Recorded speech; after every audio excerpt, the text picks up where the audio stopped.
स्तोत्र संहिता अध्याय 139 मुख्य गवयासाठी दाविदाचे स्तोत्र। हे परमेश्वरा, तू मला पारखिले आहे, तू मला ओळखितोस।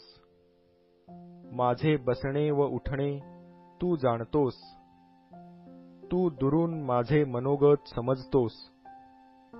तू माझे चालणे व माझे निजणे बारकाईने पाहतोस, आणि माझ्या एकंदर वर्तनक्रमाची माहिती तुला आहे।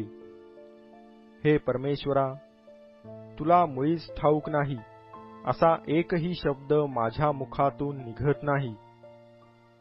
तू मागून पुढून मला वेढिले आहे, माझ्यावर तू आपला हात ठेविला आहे। हे ज्ञान माझ्या कल्पने पलीकडचे आहे, हे अगम्य आहे, हे माझ्या आवाक्या बाहेरचे आहे। मी तुझ्या आत्म्यापासून कोठे निघून जाऊ? मी तुझ्या समक्षतेपासून कोठे पळून जाऊ? मी वर आकाशात चढलो तरी तेथे तू आहेस, अधोलोकी मी आपले अंथरूण केले तरी पहा तेथे तू आहेस। मी पहाटेचे पंख धारण करून समुद्राच्या अगदी पलीकडच्या तीरावर जाऊन राहिलो तरी तेथेही तुझा हात मला चालवील, तुझा उजवा हात मला धरून ठेवील। अंधकार मला लपवो, माझ्या भोवतालच्या प्रकाशाचा काळोख होवो असे जरी मी म्हणालो तरी अंधकार देखील तुझ्यापासून काही एक लपवीत नाही।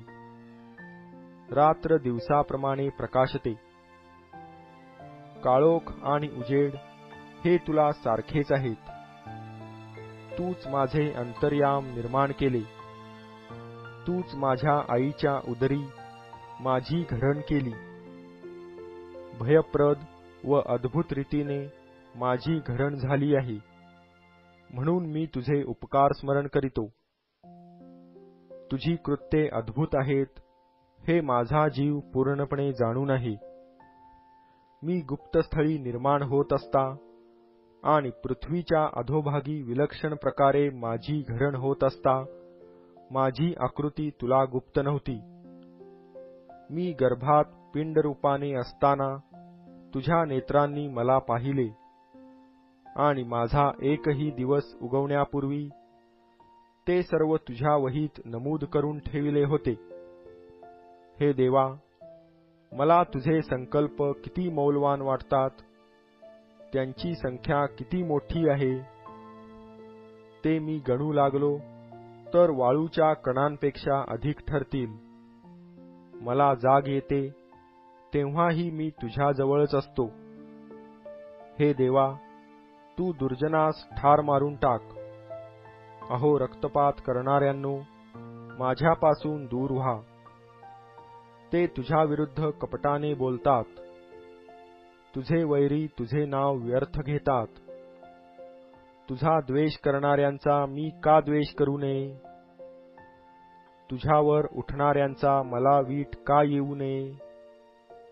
मी त्यांचा पराकाष्ठेचा द्वेष करीतो, मी त्यांना आपले शत्रू मानितो। हे देवा, माझी झडती घेऊन माझे हृदय जाण, मला कसोटीस लावून माझे मनोगत जाण। माझ्या ठाई दुष्टपणाकडे काही प्रवृत्ती असेल तर पहा, आणि मला सनातन मार्गाने चालीव।